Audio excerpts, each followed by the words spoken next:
दोस्तों, किस पाप के कारण स्त्री समय से पहले ही विधवा हो जाती है। नमस्कार दोस्तों, भगवान विष्णु और माँ लक्ष्मी क्षीर सागर में शेषनाग की शैया पर बैठे हुए थे। तब माता लक्ष्मी के मन में जिज्ञासा हुई और उन्होंने भगवान श्री विष्णु से प्रश्न किया, हे प्रभु, किस कारण से एक स्त्री समय से पहले विधवा हो जाती है। ऐसा वह कौन सा पाप है जो एक पतिव्रत नारी को भी विधवा बना डालता है। क्या स्त्री के विधवा होने के संकेत पहले से ही मिल जाते हैं तथा स्त्री का वह कौन सा अंग है जिससे यह पता चलता है कि स्त्री विधवा होगी या नहीं। इस प्रकार से प्रश्न पूछने पर भगवान विष्णु कहते हैं, हे प्रिय, तुमने उचित ही प्रश्न किया है। यह सत्य है कि कुछ स्त्रियों के भाग्य में जल्दी विधवा होना लिखा हुआ होता है, चाहे वह प्रतिव्रता ही क्यों न हो, किंतु एक पाप के कारण स्त्री विधवा हो जाती है और स्त्री के शरीर का एक अंग उसके विधवा होने का संकेत भी देता है। भगवान विष्णु कहते हैं, हे देवी, तुम्हें इस परम गोपनीय सत्य को बताने से पहले मैं तुम्हें एक कथा सुनाता हूँ। इस कथा में तुम्हें तुम्हारे सभी प्रश्नों के उत्तर मिल जाएंगे, इसलिए तुम इस कथा को ध्यान से सुनना। दोस्तों, भगवान विष्णु ने माता लक्ष्मी को एक अत्यंत सुंदर कथा सुनाई है। इस कथा के माध्यम से भगवान ने समस्त मानव जाति के कल्याण के लिए कई महत्वपूर्ण उपदेश दिए हैं, इसलिए आप इस कथा को पूरा ज़रूर सुनें। इस कथा को आधा अधूरा सुनना पाप माना जाता है। दोस्तों, एक समय की बात है, मध्य प्रदेश में एक अत्यंत धनवान सेठ रहा करता था। उसका एक पुत्र और 3 पुत्रियां थीं। उसकी तीनों पुत्रियों का विवाह अच्छे और धनवान घराने में हो गया था, किंतु सेठ की एक पुत्री को दुर्भाग्य का सामना करना पड़ा था।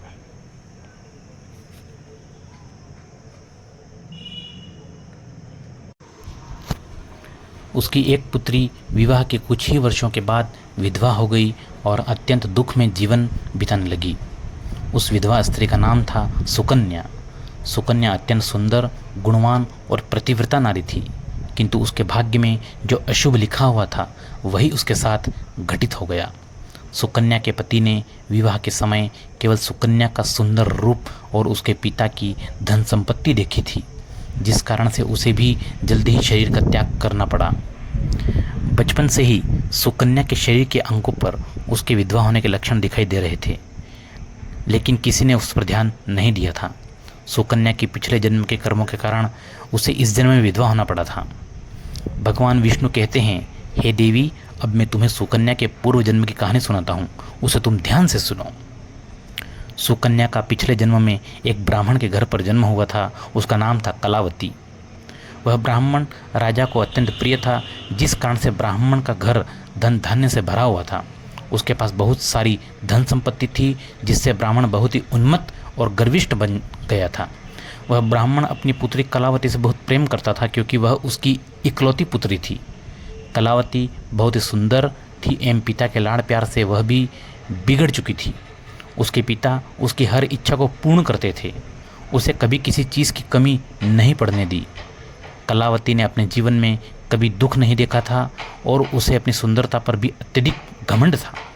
फिर जब कलावती जवान हुई तो उसके पिता ने उसका विवाह करने का सोचा, लेकिन उसकी एक शर्त थी कि जो भी कलावती से विवाह करेगा वह उसके साथ उसके पिता के घर में रहेगा, अर्थात घर जमाई बनकर रहेगा। ब्राह्मण ने अपने सभी रिश्तेदारों को यह बात बता दी और चारों तरफ यह बात फैल गई। कई विद्वान और ज्ञानी पंडित कलावती के घर पर उसे देखने के लिए आ गए, लेकिन कलावती ने किसी को भी पसंद नहीं किया। कलावती ने कई विद्वान ब्राह्मणों को अपमानित करके घर से बाहर निकाल दिया। फिर एक दिन एक अत्यंत सुंदर ब्राह्मण भिक्षा मांगने के लिए कलावती के घर पर आया, जिसे देखकर कलावती उस पर मोहित हो गई और अपने पिता से कहने लगी कि वह उसी भिखारी ब्राह्मण से विवाह करेगी। यह सुनकर कलावती के पिता ने भी स्वीकृति दे दी और उस भिक्षुक ब्राह्मण को कलावती से विवाह करने के लिए पूछा, तो उस भिक्षुक ब्राह्मण ने भी हाँ कर दिया और फिर कलावती और उस ब्राह्मण का विवाह संपन्न हुआ। कलावती विवाह के समय बहुत प्रसन्न थी, उसे उसका मनपसंद जोड़ीदार मिल चुका था। विवाह के बाद कुछ दिनों तक कलावती अपने पति के साथ बड़े प्रेम से रहने लगी और उसकी सेवा करने लगी, लेकिन कुछ ही दिन बीतने के बाद कलावती ने अपना असली रंग दिखाना शुरू कर दिया। कलावती अपने पति को नौकर की तरह समझने लगी। उसकी आज्ञा का पालन करने की जगह पर उसे ही आज्ञा देने लगी। कलावती अपने पति को भी उसके नाम से बुलाने लगी। खुद अपने पति के पैर दबाना छोड़कर अपने पति से ही खुद के पैर दबवाने लगी। कलावती स्वेच्छारिणी थी। वह पति को बिना बताए ही घर से बाहर चली जाती थी। कभी पति की कोई बात नहीं मानती थी। पति से पहले ही भोजन करती थी। किसी भी धार्मिक कार्य में पति के साथ नहीं बैठती थी और अकेले ही मौज करती थी। अपनी पत्नी के ऐसे व्यवहार को देखकर कलावती का पति बहुत दुखी रहने लगा। उसने कलावती को बहुत समझाने की कोशिश की, लेकिन वह कभी नहीं मानी। कलावती अपनी ही मनमानी करती रहती थी। कलावती की माता ने भी उसे समझाने का प्रयास किया कि स्त्री को अपने पति के साथ ऐसा व्यवहार नहीं करना चाहिए, लेकिन कलावती अपनी माँ की बात कभी नहीं मानती थी और वह जानबूझकर अपने पति को अपमानित करती रहती थी। दिन रात पति की बुराई करना, उसे अपशब्द कहना, उसे नाम लेकर बुलाना आदि प्रकार के निंदित कार्य वह रोज करती थी।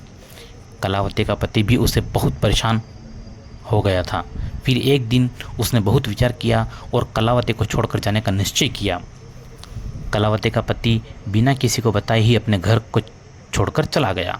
उसने कलावती का त्याग कर दिया और वन में जाकर तपस्या करने लगा, क्योंकि शास्त्र यही कहते हैं कि बुद्धिमान मनुष्य को दुष्ट और स्वेच्छारिणी पत्नी का त्याग कर देना ही चाहिए, अन्यथा वह भी उसके पाप का भागीदार बनता है। कलावती का पति वन में जाकर तपस्या करने लगा। कलावती ने भी अपने पति को खोजने की कोशिश नहीं की और बड़े मौज से अपने ही घर में रहने लगी। कलावती की माता ने उसे बहुत समझाया कि वह अपने पति से विनती करके उसे वापस घर लेकर आए, लेकिन कलावती कहती, जाने दो माँ, वैसे भी मेरा भिखमंगा पति किसी काम का नहीं है। उससे विवाह करके मैंने उस पर उपकार ही तो किया था, लेकिन वह मूर्ख मुझे ही छोड़कर चला गया है। ऐसे मूर्ख पति के साथ रहने से अच्छा है मैं अकेली ही रह लूँ। मैं इतनी सुंदर हूँ कि कोई भी पुरुष मुझसे विवाह कर लेगा। कलावती की ऐसी बातें सुनकर उसकी माँ भी दुखी रहने लगी। उधर कलावती का पति ध्यान मग्न होकर तपस्या करने में लीन था और सांसारिक बंधनों से मुक्त होकर ईश्वर की भक्ति में लगा हुआ था। फिर कुछ दिनों बाद कलावती के पिता अशुभ घटना घटी। उसे राजमहल में चोरी करते हुए सिपाही ने पकड़ लिया और राजा को इसकी खबर दी। राजा उस पर बहुत क्रोधित हुए और उसका सारा धन संपत्ति छीनकर उसे कारागृह में डाल दिया। सब कुछ छीन जाने के कारण कलावती बहुत गरीब हो गई। उसकी माँ और कलावती अब दूसरों के घर पर काम करने के लिए जाने लगे। कलावती के पिता तो कारागृह में बंद थे, तो उसे और उसकी माँ को सारा काम करना पड़ रहा था। तब कलावती को अकेलापन सताने लगा। घर में कोई पुरुष नहीं था, इसलिए उनकी रक्षा के लिए भी कोई नहीं था। अब कलावती को अपने पति की याद आने लगी, लेकिन कलावती का पति तो वन में सन्यासी बनकर बैठा था। फिर कलावती अपने पति को ढूंढने के लिए वन में चली गई, लेकिन उसे उसका पति कहीं पर नहीं मिला। वह वन में हर तरफ घूमने लगी, लेकिन उसे उसका पति कहीं नहीं मिला। फिर वह एक जगह पर विश्राम करने लगी तो अचानक उस स्थान पर एक शेर आ गया और उसने कलावती पर हमला कर दिया और उसी क्षण कलावती के प्राण चले गए। मृत्यु के बाद दो यमदूत कलावती को घसीटते हुए यमलोक ले गई। यमलोक में जब कलावती यमराज के सामने जा पहुंची तो यमराज ने उसके पाप और पुण्य का मूल्यांकन किया। यमराज कहने लगे, यह तो अत्यंत पापी स्त्री है। इसने कभी अपने पति का सम्मान नहीं किया। इसने बार बार केवल अपने पति का अपमान ही किया है। यह उसका नाम लेकर बुलाती थी और अपने पति के साथ नौकर की तरह व्यवहार करती थी। ऐसी दुष्ट स्त्री को तो नरक में भेज देना चाहिए।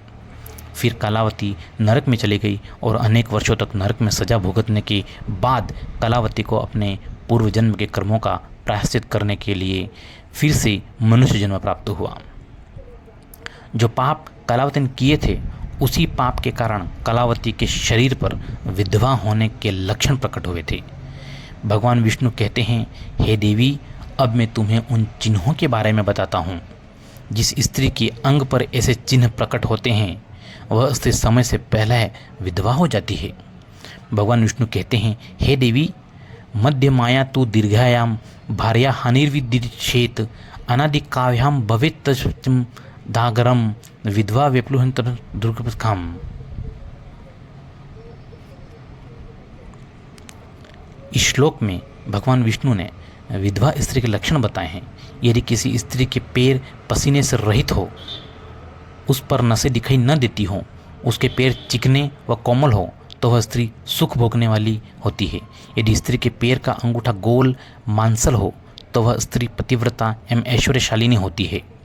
यदि स्त्री के पैर के अंगूठे पर नसें दिखाई देती हो, तो वह दुर्भाग्य से युक्त व्यभिचारिणी होती है। बहुत छोटे अंगूठे वाली स्त्री क्लेश करने वाली और दुख भोगने वाली होती है। अंगूठा यदि चपटा हो, तो वह स्त्री गर्भधारण क्षमता से दुर्बल होती है। यदि किसी स्त्री के पैर की तर्जनी उंगली अंगूठे से भी बड़ी हो, तो वह स्वच्छंद कामचारिणी अर्थात अनेक पुरुषों से संबंध बनाने वाली होती है। यदि किसी स्त्री के पैर की उंगलियां परस्पर मिली हुई हो, एक दूसरे के नज़दीक हो, उंगलियां गोल और सीधी हो और नाखून पतले व छोटे हो, तो वह ऐश्वर्यशालिनी होती है और ससुराल से सुख भोगती है। अब मैं विधवा स्त्री के पैर के लक्षण बताता हूँ। यदि किसी स्त्री के पैर का अंगूठा बहुत बड़ा हो और आगे से गोल हो, उसके नाखून टेढ़े मेढ़े हो और अंगूठे पर नसें दिखाई देती हो, तो उस स्त्री के विधवा होने के योग बनते हैं। यदि स्त्रियों की एड़ियाँ बहुत बड़ी हों, तो वह मृत्यु पर्यंत दुख भोगने वाली होती है। और यदि स्त्री के पैर मांस रहित हो, तो ससुराल के भाग्य को नष्ट कर देती है।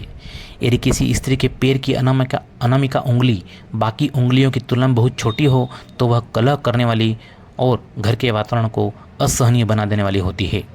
यदि किसी स्त्री के पैर की मध्यमा उंगली अर्थात बीच की उंगली ज़्यादा लंबी हो, तो वह विवाह के लिए अयोग्य होती है। जो स्त्री चलते समय पैर पटकते हुए चलती हो और दम दम की आवाज़ करती हो, तो वह अपने पति का विनाश करने वाली होती है। भगवान विष्णु कहते हैं, हे देवी, इन्हीं लक्षणों के कारण सुकन्या समय से पहले ही विधवा हुई थी। पिछले जन्म के कर्मों के कारण ही स्त्री के विधवा होने के योग बनते हैं। जो स्त्री अपने पति का अपमान करती है, उसका नाम लेकर बुलाती है तथा उसके भोजन करने से पहले ही भोजन कर लेती है, तो वह स्त्री निश्चित ही समय से पहले विधवा होती है। एक पतिव्रता स्त्री कभी पति का अपमान नहीं करती, कभी उसे नाम लेकर नहीं बुलाती और सदैव पति से एक निष्ठ रहकर उनकी इच्छा के अनुसार चलती है।